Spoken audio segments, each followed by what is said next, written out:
الحمد لله وكفى وسلام على عباده الذين اصطفى أما بعد فأعوذ بالله من الشيطان الرجيم بسم الله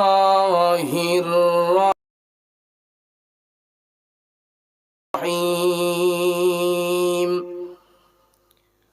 قل إن كنتم تحبون الله فاتبعوني يحببكم الله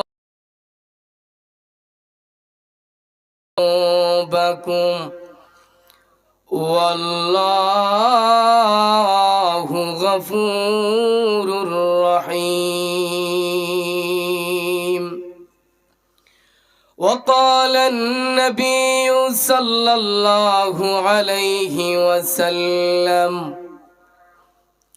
لا يؤمن أحدكم حتى أكون أحب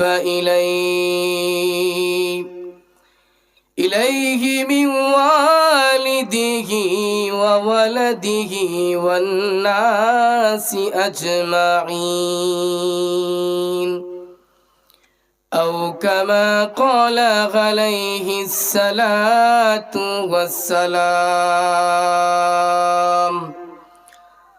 صلى الله على سيدنا ومولانا محمد وعلى آله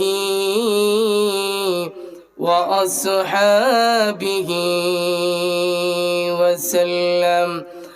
لا إله إلا الله لا إله إلا الله لا إله إلا الله محمد رسول الله صلى الله عليه وسلم.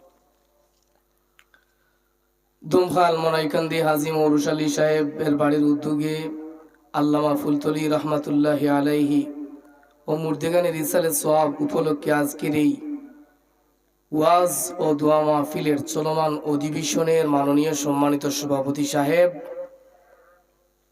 সম্মুখ প্রান্তে উপস্থিত আগামী দিনের কান্ডারি, যাদেরকে বলা হয় আগামী দিনের পথ দেখানোর রাহাবর, সম্মানিত যুবক ভাইরা, মাইকের আওয়াজ যতদূর পর্যন্ত গিয়ে পৌঁছছে, পর্দার অন্তরালে অবস্থানরত আমার পরম শ্রদ্ধেয়া আবেদা সালেহা নেকগার মা ও বোনেরা, মহান আল্লাহ রাব্বুল আলামিনের আলিশান দরবারে অন্তরের অন্তঃস্থল থেকে অসংখ্য অগণিত শুকরিয়া জ্ঞাপন করছি, যেই মহান মালিক আল্লাহ রাব্বুল আলামিন আমাদেরকে আজকের এই রজনীতে জিক্রুল্লাহর একটা মজলিসের মধ্যে আসার, বসার, কথা বলার, আমলের নিয়তে কথা শ্রবণ করার মতো সময়, সুযোগ, তৌফিক টুকুন দান করছেন। এই জন্যে আমরা সকলেই অন্তরের অন্তঃস্থল থেকে বলিষ্ঠ আওয়াজের দ্বারা আকাশ বাতাসকে মুখরিত করে একবার জুরে সুরে পড়ি আলহামদুলিল্লাহ।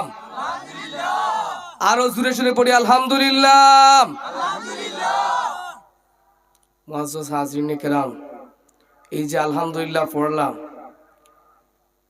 আলহামদুলিল্লাহ পড়ার সাথে সাথে আমাদের নামায় আমলের মধ্যে নেকি লেখা হয়েছে। কথা বলেন ঠিক কিনা? কেমন নেকি? কারণ এই যে মজলিসটা, এই মজলিসের দাম আছে না নাই? আলাইকুম বিমুজালাসাতিল উলামা। আল্লাহর নবী বিশ্ব নবী রাহমাতুল লিল আলামিন হাদিস শরীফের মধ্যে ইরশাদ ফরমান, যেই জায়গার মধ্যে উলামায়ে কেরামগণ কোরআন সুন্নাহর কথা বলেন, যেই জায়গায় মধ্যে আল্লাহ এবং তার রাসূলের আলোচনা হয়, সেই জায়গার মধ্যে আল্লাহ রাব্বুল আলামিন সকিনা রহমত নাজিল করেন। সুবহানাল্লাহ। আল্লাহর নবী বিশ্ব নবী রাহমাতুল লিল আলামিন বলেন এই জায়গার মধ্যে এমন ভাবে আল্লাহ রাব্বুল আলামিন নেকি দান করেন, এমন ভাবে রহমতের জড়ি বর্ষণ করেন। আল্লাহ রাব্বুল আলামিন বিশ্ব নবীকে বলেন, ওগো নবীজি আপনি আপনার উম্মতদেরকে জানাইয়া দেন, আপনি আপনার উম্মতদেরকে সুসংবাদ দান করেন, তারা যদি এই জায়গার মধ্যে আসার সময় যদি তাদের শরীরের মধ্যে গুনাহ লাগাইল থাকে, পাপ লাগাইল থাকে, এই মজলিসে বসার পরে আমি আল্লাহ তাদেরকে এমন ভাবে মাফ করে দেই, ফেরেশতাদেরকে আমি আল্লাহ ঘোষণা করে দেই, কুমু মাগফুরাল্লাকুম, কুমু মাগফুরাল্লাকুম। আমি আল্লাহ এইভাবে তাদেরকে ক্ষমা করে দেই, যেইভাবে একটা শিশুর জন্ম হওয়ার পরে তার শরীরের মধ্যে বিন্দু পরিমাণের গুনাহ থাকে না, আমি আল্লাহ সেইভাবে আমার আলোচনা, আমার নবীর আলোচনা যেই জায়গার মধ্যে হয় সেই জায়গার মধ্যে বসার খাতিরে আমি আল্লাহ মুমিন ইমানদারদেরকেও মাফ করে দেই। সুবহানাল্লাহ। মুআজ্জাজ হাজিরিনে কেরাম, এই কারণে মাহফিলের মধ্যে বসলে মাঝে মধ্যে যদি জিকির, আল্লাহু আকবার, সুবহানাল্লাহ এইগুলা বললে আমাদের অন্তর পরিষ্কার হয়। কথা বলেন ঠিক না বেঠিক? তো আমি আপনাদের সামনে, যেহেতু সময় একবারে কম, আমি একবারে ভূমিকা খুব সংক্ষেপে শেষ করে ফেলছি। আমি যে আয়াতে কারিমা তেলাওয়াত করছি সূরাতুল আল ইমরানের 31 নম্বর আয়াতে কারিমা, উক্ত আয়াতের মধ্যে আল্লাহ রাব্বুল আলামিন বলেন, হে নবী আপনি তাদেরকে জানাইয়া দেন, তারা যদি আমি আল্লাহকে ভালোবাসতে চায়, কুল ইন কুনতুম তুহিব্বুনাল্লাহ,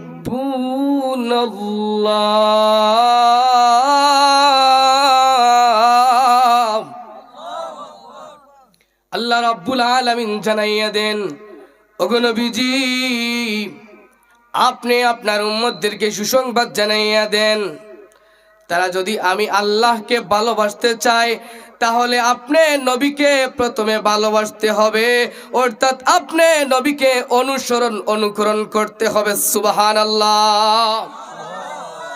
আপনি নবীকে প্রথমে অনুসরণ করতে হবে, যদি নবীকে অনুসরণ করেন আমি আল্লাহ তাদেরকে ভালোবাসবো। সুবহানাল্লাহ। وَيَغْفِرْ لَكُمْ ذُنُوبَكُمْ, আমি আল্লাহ রাব্বুল আলামিন তাদের পাপ রাশিকে ক্ষমা করে দেব, আমি আল্লাহ পরম ক্ষমাশীল।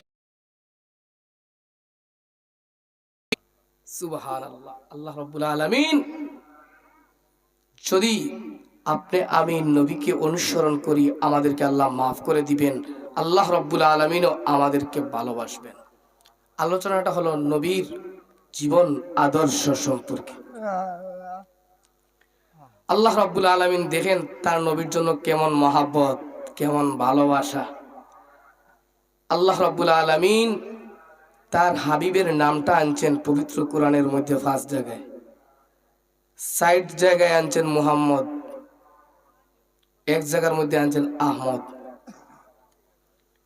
এই 5টা জায়গায় সরাসরি নবীর নাম আনছেন। বাহ্যিক তো বোঝা যায় যে নবীর নামটা তো যদি ডাইরেক্ট আনতেন তাহলে তো হয়তো বা বিশ্ব নবীর মান আরো বৃদ্ধি পেত, কিন্তু আমার আল্লাহ জগতের মানুষদেরকে এই কথাটা জানাইয়া দিতে চান যে ও জগতের মানুষ, আমার হাবিবের মান, আমার হাবিবের মর্যাদা, আমার হাবিবের সম্মান, আমার হাবিবের ইজ্জত আমি আল্লাহর কাছে এত বেশি, এই কারণে নিষ্প্রয়োজনে বিনা প্রয়োজনে আমার হাবিবের নামটাও পর্যন্ত আমি আল্লাহ উচ্চারণ করি নাই। সুবহানাল্লাহ। দৃষ্টান্ত বোঝার জন্য পবিত্র কোরআনের সূরা মুদ্দাসসিরের দিকে যদি আমি লক্ষ্য করি তখন দেখতে পারবো আল্লাহর হাবিব বিশ্ব নবী রাহমাতুল লিল আলামিন গায়ের মধ্যে চাদর জড়িয়ে শীতের মৌসুমের মধ্যে আছেন। আল্লাহ রাব্বুল আলামিন এমত অবস্থায় তার হাবিবের উপর কোরআনের আয়াত নাজিল করবেন, ওহী নাজিল করবেন। আল্লাহ রাব্বুল আলামিন তার হাবিবকে, তার পিয়ারা মাহবুবকে আল্লাহ রাব্বুল আলামিন নাম ধরে ডাক দেন না, বরং ইনডাইরেক্ট ভাবে তার হাবিবকে উচ্চারণ করেন সুবহানাল্লাহ। ইয়া আইয়ুহাল মুদ্দাসসির কুম ফাআনজির ওয়া রাব্বাকা ফাকাব্বির ওয়া সিয়াবাকা ফাতাহহির। আল্লাহু আকবার। আল্লাহ রাব্বুল আলামিন তার হাবিবকে সরাসরি না ডাকেন, না ডাক দিয়ে আল্লাহ রাব্বুল আলামিন ইনডাইরেক্ট ভাবে ডাক দেন, হে চাদরওয়ালা নবী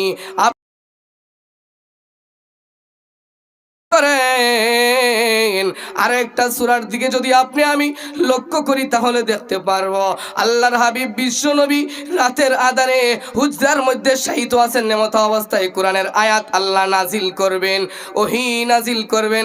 আল্লাহ রাব্বুল আলামিন ইয়া মুহাম্মদ, হে মুহাম্মদ বলে আল্লাহ উচ্চারণ করেন না, বরং আল্লাহ রাব্বুল আলামিন তার হাবিবকে সম্মান করে কোরআনের আয়াত নাজিল করে ডাক দেন, ইয়া আইয়ুহাল মুজাম্মিল।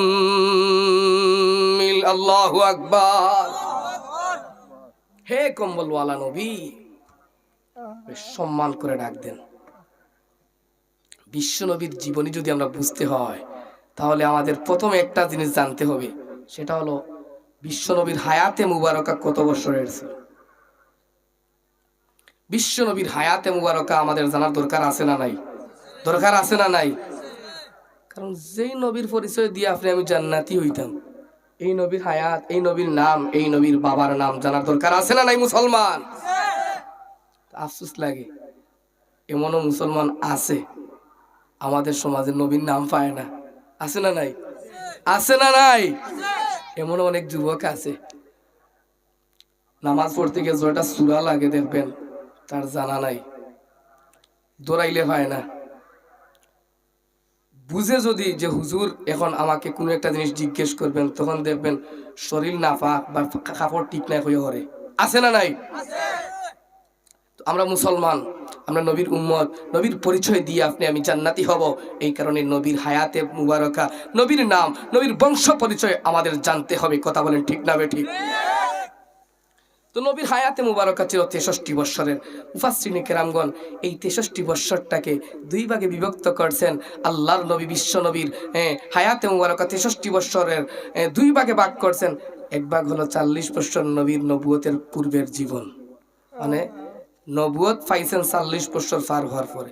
এর আগে এই 40 বৎসর নবী ছিলেন, কিন্তু নবুয়তের যে একটা দায়িত্ব আছে, লা ইলাহা ইল্লাল্লাহ, আল্লাহ ছাড়া কোনো মাবুদ নাই, মুহাম্মাদুর রাসূলুল্লাহ, এই যে কালেমার দায়িত্ব, কালেমার যে একটা দাওয়াত, এই দাওয়াত কিন্তু 40 বছর পার হওয়ার পরে আল্লাহ বিশ্ব নবীর উপর দান করছেন। সুবহানাল্লাহ। 40 বছর আল্লাহর হাবিব শুধু নবী ছিলেন। এই 40টা বছর মক্কার কাফির বেঈমান যারা আছে সবাই এক বাক্যে, একই মতে কোনো ইখতিলাফ নাই, সবাই মিলে বিশ্ব নবীকে আল আমিন আস সাদিক উপাধি দিয়েছিল। কথা বলেন ঠিক কি না? সবাই একই বাক্যে বিশ্ব নবীকে উপাধি দিয়েছে আল আমিন, সত্যবাদী, আস সাদিক, বিশ্বাসী। এইভাবে আল্লাহর নবীর কাছে নিয়ে আমানত রাখতো, বুঝতো বিশ্ব নবী আমানতদার।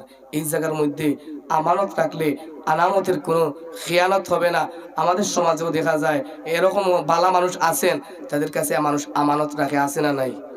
আছে না নাই? এরকম লোক আছে দেখে এই আসমান জমিন আছে। সবাই যদি আমানতের আনামতের খেয়ানত করতো তাহলে এই আসমান জমিন আল্লাহ টিকিয়ে রাখতেন না। এরকম ভালো মানুষ, এই আপনাদের মতো কিছু ভালো মানুষ আছে যে মাইকের আওয়াজ শুনলে এখনো পর্যন্ত মাহফিলের জন্য ছুটি আসে। এরকম কিছু মানুষ আছে দেখে এই আসমান জমিন টিকিয়ে আছে। তো আমি বলতেছিলাম বিশ্বনবীর হায়াতে মুবারকা 63 বছরের 40 বছর হলো নবুয়তের পূর্বের জীবন, আর তারপরে হলো 23 বছর হলো নবুয়তের পরের জীবন। মানে নবীর দায়িত্ব পাওয়ার পরে নবুয়তের যে একটা দায়িত্ব, এই দায়িত্বটা পাওয়ার পরের জীবন হলো 23 বছর। এই 23টা বছরকে তাফসীর কারকগণ আল্লামা ইবনে কাসির রহমাতুল্লাহি আলাইহি উল্লেখ করেন, এই 23টা বছরকে আবার দুই ভাগে বিভক্ত করছেন। কয় ভাগে? কয় ভাগে? মাঝে মধ্যে কথা বলার দরকার হলে বলবেন তো ইনশাআল্লাহ। এই 23টা বছরকে আবার দুই ভাগে বিভক্ত করছেন। আল্লাহর নবী বিশ্ব নবী 13টা বছর মক্কার মধ্যে ছিলেন। এই 13টা বছরের ভিতরে পবিত্র কোরআনের মধ্যে যত সূরা নাজিল হয়েছে, এই সূরাগুলোকে মাক্কি সূরা বলা হয়। আবার হিজরত করিয়া নবী যখন মদিনার মধ্যে গেছেন, তখন মদিনার মধ্যে 10 বছর অবস্থান করছেন। এই 10টা বছরের ভিতরে পবিত্র কোরআনের মধ্যে যত সূরা, যত আয়াত নাজিল হয়েছে, এইগুলাকে মাদানী সূরা বলা হয়। কথা বলেন ঠিক কিনা? আল্লাহর নবী বিশ্ব নবীর দাম আছে না নাই? আছে না নাই? কেমন দাম? পৃথিবীতে আল্লাহ রাব্বুল আলামিন 2,24,000 পয়গাম্বর নাজিল করছেন। একজন নবী নাজিল করছেন, তারপরে আর একজন নবী যখন আসার সময় হয়ে গেছে, তখন আল্লাহ রাব্বুল আলামিন উনাকে ইন্তেকাল করাইয়া দিয়েছেন। উনার যেই কিতাব ছিল, সেই কিতাবকে আল্লাহ রাব্বুল আলামিন স্থগিত করে রাখছেন। কোন কোন নবীকে আল্লাহ রাব্বুল আলামিন এক একটা এলাকার নবী হিসাবে প্রেরণ করছেন, এক একটা কওমের নবী বানাইছেন। কিন্তু আমার নবী, আপনার নবী, বিশ্ব নবীকে আল্লাহ কোনো নির্ধারিত কোনো এলাকার নবী হিসাবে পৃথিবীতে প্রেরণ করেন নাই। নির্ধারিত কিছু সংখ্যক মানুষদের জন্য আল্লাহ রাব্বুল আলামিন নবী বানান নাই। আমার নবী, আপনার নবী, বিশ্ব নবীকে আল্লাহ এত সম্মান দান করছেন, এত মর্যাদার অধিকারী বানাইছেন। আল্লাহ রাব্বুল আলামিন বলেন, ওগো নবীজি, আপনাকে আমি আল্লাহ কুল কায়নাত নবী, সমগ্র বিশ্ব জগতের নবী বানাইলাম। সুবহানাল্লাহ। আর একটু আওয়াজ দিয়ে বলেন না সুবহানাল্লাহ। মুআজ্জাজ হাজিরিনে কেরাম, মোটামুটি একটা পরিবেশ তৈরি হয়েছে। আর নাইলে তো আমি গনছি নোয়াগাঁওর মানুষ হইলে 15 জন এই জায়গার মধ্যে আছে। 15 জন মানুষ নোয়াগাঁও শুধু, সর্বমোট মানুষ 35 জন, নোয়াগাঁওর 15 জন। একটা ভাব তৈরি হয়েছে মোটামুটি, আলহামদুলিল্লাহ। আসলে যদি মানুষ প্যান্ডেলও না থাকে, ওয়াজ করা যায় না। আমি তো বিভিন্ন জায়গায়, কালকেও আমি আসলাম উসমানীনগরের তাহফিজুল কোরআন মাদ্রাসার বার্ষিক ওয়াজে, এই টাইমেই বয়ান করছি।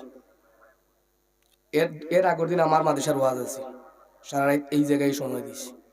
এরকম বিভিন্ন জায়গায় যাই, গিয়ে দেখা যায় মানুষ নাই। বয়ান শুরু হইলে মাশাআল্লাহ মানুষ সকল আইয়া বড় হয়। কারণ কোরআন হাদিসের আলোচনা হইলে তো মুমিনের অন্তরের মধ্যে একটা ধাক্কা লাগার দরকার আছে না নাই?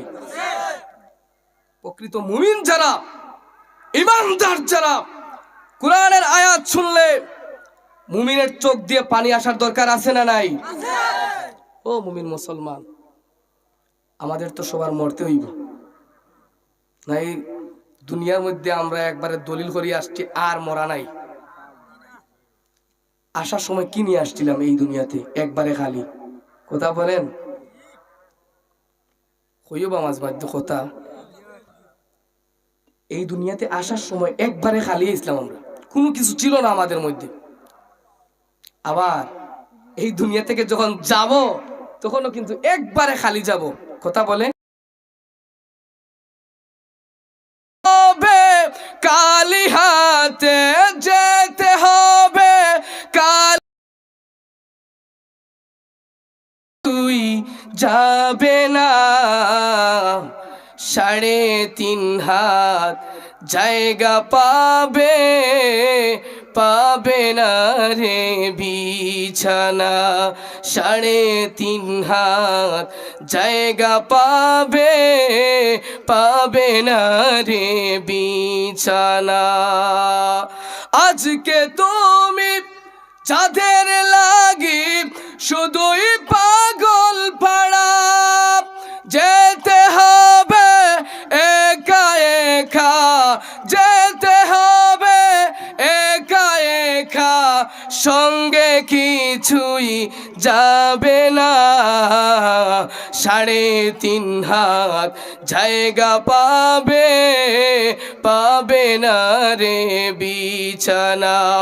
3.5 হাত জায়গা পাবে, পাবে না রে বিছানা। কথা বলেন ঠিক কিনা?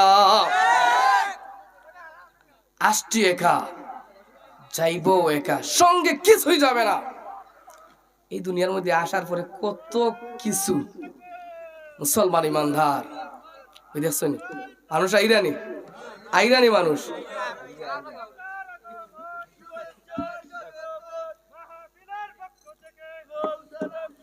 নারে তাকবীর, দিন ইসলাম, দিন ইসলাম, জিন্দাবাদ, জিন্দাবাদ।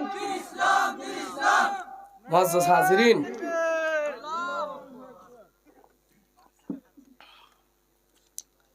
যে কথাটা বলতেছিলাম, এই দুনিয়াতে আসছি একবারে খালি, একবারে খালি আসছি, যেতেও হবে আমাদের একবারে খালি। এই কণিকের মুসাফিরের জীবন, মুসাফির খানার মধ্যে আপনি আমি আসছি। ইহা হাম সব মুসাফির হাই, কবর আখির ঠিকানা, कोई आगे रवाना है, कोई पीछे रवाना। এটা হলো মুসাফির খানা। আসল ঠিকানা কবর, আসল ঠিকানা হলো এক আমল করি, নবীর সুন্নত মোতাবেক যদি চলি, পরকালে আমাদের সুখের ঠিকানা হবে জান্নাত। কিসের ঠিকানা হবে? সুখের ঠিকানা। সুখের ঠিকানার নাম হলো জান্নাত। ইন্নাল্লাযীনা আমানু ওয়া আমিলুস সালিহাতি কানাত লাহুম জান্নাতুল ফিরদাউসি নুজুলা। আল্লাহু আকবার। সূরাতুল কাফের শেষের অংশের মধ্যে আল্লাহ রাব্বুল আলামিন বলেন, ইন্নাল্লাযীনা আমানু, নিশ্চয় যারা ঈমানদার, ওয়া আমিলুস সালিহাতি, এবং দুনিয়াতে আইসা নেক আমল করবে, কানাত লাহুম জান্নাতুল ফিরদাউসি নুজুলা। আল্লাহ রাব্বুল আলামিন বলেন, আমি আল্লাহ রাব্বুল আলামিন নয়তো সুখের খনি, মায়া ঘেরা রঙিন পৃথিবী, নয়তো সুখের খনি, জান্নাত চির সুখের ঘর, জান্নাত চির সুখের ঘর, যদি জানতে অগো তুমি, পৃথিবী নয়তো সুখের খনি, মায়া ঘেরা রঙিন সুখের খনি। কথা বলেন ঠিক না? এই দুনিয়াতে নেক আমলের দরকার আছে না নাই? নেক আমল করলে আমাদের ঠিকানা হবে কোথায়?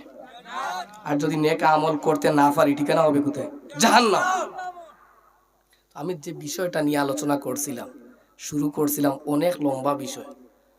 হয়তো এইখানে যারা আছেন আপনারা আমাকে পুরাপুরি চিনেন না, আর না হইলে আপনারা আমার 1 ঘন্টা সময় দিতেন।